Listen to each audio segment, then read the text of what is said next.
I just bit into these sausage stuffed puff pastry bites. They are perfect for New Year's Eve if you happen to be having a party, or if you don't, make them for yourself. They're festive, they're delicious, and guess what? They're super easy, so I'm gonna take you through each step so you can have these perfect looking bites all for yourself or for a crowd. Let's go.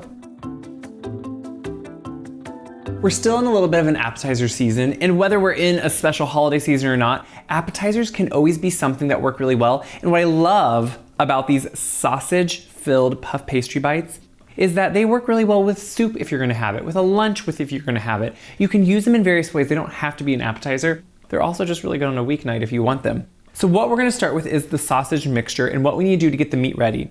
So I have some Italian sausage here. I am just using a mild or a sweet Italian sausage. I'm not using a hot, but you can use hot if you want to. Now I'm just gonna use this bowl for the egg. We're gonna put it all in here and cook everything together anyway. So what I have is one egg. I'm putting it right in this bowl, and then I'm gonna whisk it. Because I always think an egg, when you're mixing it into a meat, whether you're doing a meatloaf, whether you're doing it for your burgers, whatever you want, it works in better if it's a beaten egg. Trying to beat that all together once it's mixed with everything else, it just doesn't work that well.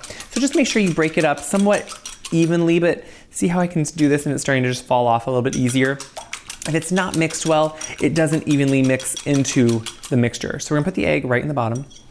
And then we just have a few other things. This is a really simple appetizer. It can be assembled ahead of time, stored in the fridge, baked before you want to serve. It's really just a win-win. So over here I have some onion that I've been grating. So I just take it on my little cheese grater, run it across, and then look at that beautiful textured onion. It just gives me a nice fine onion to be able to use. And that's what I want because it will work in easier too with everything else and just kind of melts into it. Same with the garlic. Instead of trying to mince it myself, on this one, I'm just gonna use a press. I'm gonna put it right in here. We're going to make sure it stays in there properly. But what this does is, it breaks it open obviously all the way. All those cells break open, so you get that pungent garlic flavor. But look how it just minces it for me. We're just gonna take it right off, put it in there. Then all we have left, because this is already an Italian sausage, it has those seasonings, has everything we need, some crumbs. You can use a panko crumb, a breadcrumb.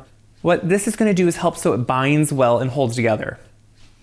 When all that's in there, you just wanna mix it really well together. Now, your hands are gonna work best. You can wear gloves, you can do whatever works best for you. But what I'm doing is making sure, do you see what I'm doing? I'm working it in, and you want everything to be very well mixed. You don't want pockets of the breadcrumb. You don't want pieces of anything separated. And so you wanna go through here and make sure you're very much combining it all into an even homogeneous mixture.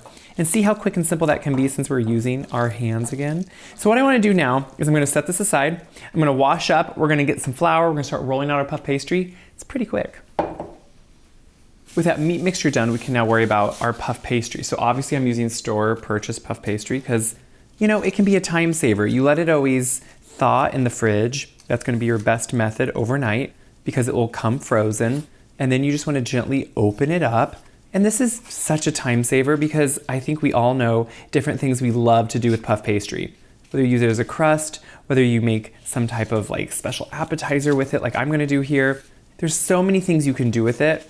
But what you do wanna do is make sure you open up on a lightly floured surface, very light, but just kind of just like gently put a little bit of flour over the top too.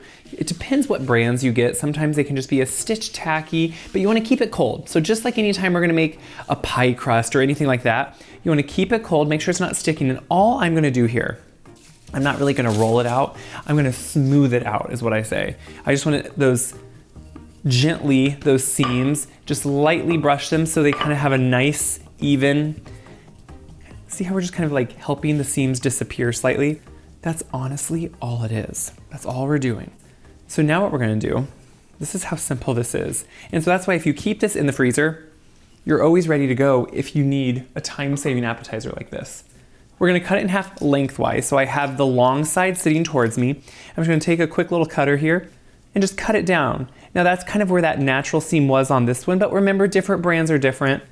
So now I have 2 strips. See how perfect this is? Make sure they're never sticking, that they're always easy to move because you'd rather figure that out now than later if you have to. So if I need to, I'm gonna put just a little bit over here so it doesn't stick. And now all we're doing is we're taking this mixture, dividing it in 2 and putting half on one and half on the other. Like you can't, and I'm just gonna do that visually. You could do it by weight too if you wanted. And kind of the best thing here to do is just think of it, and it will be what seems like a small amount, but remember, these are gonna be bites. So you just wanna slowly kind of take it down the center, and you can get it somewhat all the way to the edge. And I want to gently make kind of a log out of it is what we're doing. And what we're gonna do, you can see, is roll it over this. So it's kind of that perfect delineation here of the two. I'm gonna gently do this and see how I already just have it pretty perfectly set up. So what I wanna do is wash my hand here again because I forgot to get my egg. And we're gonna have an egg to help us fold everything together. And then we're gonna start cutting these up and getting ready to bake. Now what you'll notice is I have one done. I'm on my last one here. And this is what's so nice. We're not gonna cook the sausage obviously or anything. It's all cooking in the oven. You just wanna make sure the sausage is somewhat evenly dispersed into that kind of log shape. But then what I do is I usually you can take a brush, your finger, just take a little bit of an egg wash, so just an egg beaten up, put it on one side here, just one edge, because that's what we're gonna then roll over to. And what I wanna do is now just bring this over. So you can see I'm just gently bringing it up above that sausage, kind of press it onto it. And if at any time it feels like it's getting too warm, it's wanting to get sticky, you put it in the fridge. But then what I'm doing, if you can see here from the side, let me see if I can turn it just enough so you can see, is I'm getting it so I can just gently put it right over that egg washed seam, and it makes a little bit of a seal, and that's what's kind of nice here. And so we're just gently kind of rolling that seam tight, and then I'm gonna put it on my cutting board, and this is where you then just cut them into bite-sized pieces. Now what I'm doing is first patting it again on that seam to make sure it's adhered, and then I visually do it. Life is too short, so sometimes we just visually do it. And I like to do them in kind of equal parts as I'm cutting. And you can see always in the recipe in the description below what I'm doing here. And then I'm gonna put them all on a parchment lined baking sheet. So this is where I was saying the point, if you want to, you could put these, have them at this point, put them in the fridge, have them ready to go. And then before, like right as people are coming or right before people come, you could get them ready so they could just be popped into the oven. How nice is that? And it would just be ready to go. So I'm gonna just space them out there a little bit more because I can. I never know my spacing here, so let's just do that. And then what I like to do is take more of that egg wash, because puff pastry turns beautiful golden brown when you can put a little bit of an egg wash on it. So we're gonna put it on all the sides, on the top. And then as you can see, as I'm gonna brush it on, they have a stickiness to them. So then we're gonna take a few of these sesame seeds. Now this is just for looks, but if you just sprinkle them on the top, they're gonna turn golden brown in the oven. They're gonna kind of just have this nice little topping like a bun would, and they'll be ready to go. So we're gonna finish these up. I'm gonna pop them in the oven. Then we'll make a sauce for them because it's not a party if you don't have something to dip it into. While those sausage bites are baking, we can just make a really quick sauce, which is a mustard mayonnaise dipping sauce. It's so good. So we're gonna start with mayonnaise. You can use homemade, you know I always do. You can also use any store-bought you like. They all work the same in this case. And I know we have preferences on the way mayonnaise tastes, and that's totally fair. So use what you love. So what we're gonna do is kind of really play up the different mustards here. So we have some Dijon mustard, and we're using that because it has that great tanginess that to me is just needed in something like this. So we're gonna add that in, but then we're gonna also add in some whole grain mustard. And I think that to me is like essential for letting people, one, know what it is, but also you get the different pops of flavor with it. It's a different flavor than just Dijon mustard. We're gonna also add in a little bit of honey.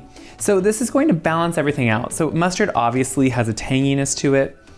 It has that ability to be really tangy and really good, but you wanna balance it with the sweet. We're gonna add a little bit of black pepper just for some good flavor here, and it kind of seasons it up. We're gonna taste for salt later because mustards can have different salt levels. So we are gonna take a little bit of garlic. I'm gonna press it in just here again because I want just a small amount of garlic. We're gonna put it right in there and just mix it together. To mix it, it's really all just comes together. There's nothing you have to do other than make sure it's fully mixed, but look at this. Do you see how it you see those whole grain pieces? That's what I love about this. And I think that's a really beautiful thing. So what you wanna do is just make sure everything is well mixed all the way to the bottom. And I'm going to, at this point, just taste a little bit. It does need a little bit of salt. That's how you know. I'm gonna put a little bit of salt. We're gonna now set this aside. When everything is ready, we're gonna try them because that's what's the fun part, and we're good to go. You can see when they come out of the oven, they are perfect, like a puff pastry should be. It is puffed, it is golden, the sesame seeds are stuck to them, and that sausage is fully cooked. And how do you know? You take the temperature of it. Do not ever guess on meat. Take the temperature. Ground meat, it should always be, make sure it's fully cooked. Then you just serve them up, and this is the sauce. You can see how gorgeous it is. Look at that consistency. They're still piping hot, but they are so good. One, it's good sausage, so pick a good sausage. You get the beautiful then richness of the mayonnaise with the intensity of Dijon and all that mustard, and it works together for a perfect bite. It has that Italian sausage, it has everything you want.